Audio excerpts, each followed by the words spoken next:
माझं नाव चेतन काशीद आहे. माझी मिसेस रोहिणी आणि माझं मुलगा अर्णव. आम्ही बऱ्याच ठिकाणी घर बघितलं, म्हणजे बघतच होतो आणि PCMCमध्ये पण बघत होतो आणि सिटी एरिया पुणे सिटीमध्ये पण बघत होतो. पण आम्हाला जेव्हा इथं आलो या साईडवरती आम्ही सहज, म्हणजे इथं बऱ्याचशा साईट्स चालू आहेत, तर आम्ही सहज असं ह्या इंटेन्शननी नव्हतं आलं की आज बघायचं आहे म्हणून. आम्ही पास होत होतो इथून आणि दिसलं की इथं काम चालू आहे म्हणून आम्ही चौकशी करायला म्हणून आलो आणि आम्हाला दोघांना लगेचच ते आवडलं. म्हणजे पॉझिटिव्ह वाईब झाल्या, सगळ्या गोष्टी झाल्या.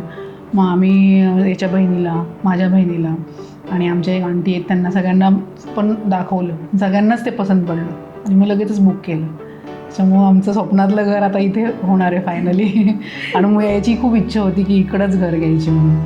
म्हणजे बाबा पण आमचे इथंच पुढेच, पहिलं घर याचं अपोजिट साईडला होतं रोडच्या. म्हणजे आम्ही सहज असं टू व्हीलरवर चाललो होतो, एकदम तिला म्हटलं इकडे काहीतरी आहे बोथा म्हणून. आतमध्ये येऊन बघितलं तर ते आपण म्हणतो ना की घरामध्ये गेले की काहीतरी असतो तो, ते वाटलं ती वाईब्स.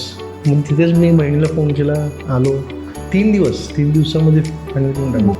एकतर म्हणजे दिशा होती आमची पहिली हे, आणि जसा आम्हाला फ्लॅट हवा होता तसा आम्हाला मिळाला. म्हणजे बुकिंग चालू असतानाच आम्ही सुरुवातीच्याच याच्यामध्ये आल्यामुळं तसा पाहिजे होता तसा मिळाला, जिथं हवा उजेड भरपूर आहे. फक्त फ्लोअरच्या बाबतीत आमचं हे झालं की आम्हाला जरा हायर फ्लोअरला हवं होतं, पण तोपर्यंत सगळे बुक झाले होते वरचे. आणि आम्ही जो बुक केला आम्हाला 5व्या मजल्यावर मिळाला होता सुरुवातीला.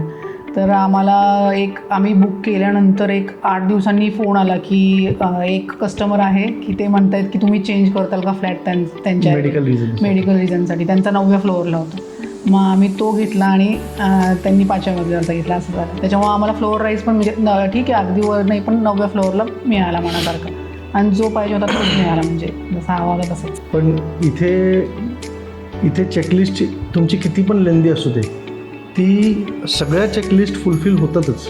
ट्रान्सपोर्टेशन असू दे, मेडिकल गोष्टी असू दे, तुमचं मार्केट असू दे, मग सगळ्या चेकलिस्ट 100% फुलफिल होतात. पुढे हायवे आहे, दिंडी समोरनं जाणार, अजून काय पाहिजे आयुष्यात.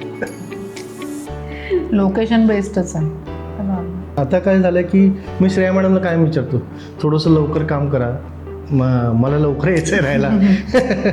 3 वर्ष म्हणजे खूप मोठी वेटिंग पिरियड आहे. 36 महिने म्हणजे आम्ही लिटरली आता हा 12वीला जाणार आहे, तर ह्याला जी एकदा 12वी झाली पुढच्या 16-17 महिन्यांनी. म्हणजे माझा तसा हिशोब चालला आहे की 17 महिन्यानंतर आपण इथेच भाड्याने घेऊया, आसपासच राहता येईल. कनेक्टिव्हिटीज मुख्य, कनेक्टिव्हिटी तर आहेच रे मेन. कारण एअरपोर्ट म्हणजे विमानाचं लँडिंग सोडलं तर बाकी सगळे इथे. ट्रेन आहे, बस आहे, ST आहे, तुमचं मेट्रो आहे, लोकल आहे. मग कनेक्टिव्हिटी तर म्हणून तर मी आता प्रवास करायचं टाळलं, कारण मी आता हिंजवडी जाणार. हा जाईल कॉलेजला, मेट्रो आहे इथे, पुण्याच्या कुठल्या पण टोकामध्ये हा ट्रॅव्हल करू शकतो. त्यामुळे मी डिसिजन घेतलं की चला तू ट्रॅव्हल कर, आपण तिकडे जाऊया राहायला. आणि हा पण पॉईंट होता आम्ही घर बघताना की मेट्रो स्टेशन आम्हाला जवळ पाहिजे. त्याच्यामुळे तो एक पॉईंट होताच. आणि 2 स्टेशन आहेत सुदैवाने. एक डाव्या हाताला एक उजव्या हाताला, सेम डिस्टन्सवर. अजून काय पाहिजे.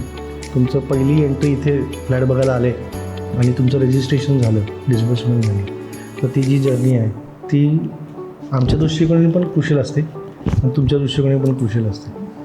मग ती जर्नी इन हँड घेऊन जे स्मूथली ड्राईव्ह झालेलं आहे, तो श्रेया मॅडम आहेत, तो कोण अजून शांतनू आणि अजून एक जण आहे. हे दोघं तिघांनी मिळून जी हँड होल्डिंग करून जी छान जर्नी नेली आहे आम्हाला. त्यामुळे असं वाटलं नाही की खूप मोठी डील झाली आहे, बरोबर मी चुकलो आहे का, असं काही कधी वाटलं नाही.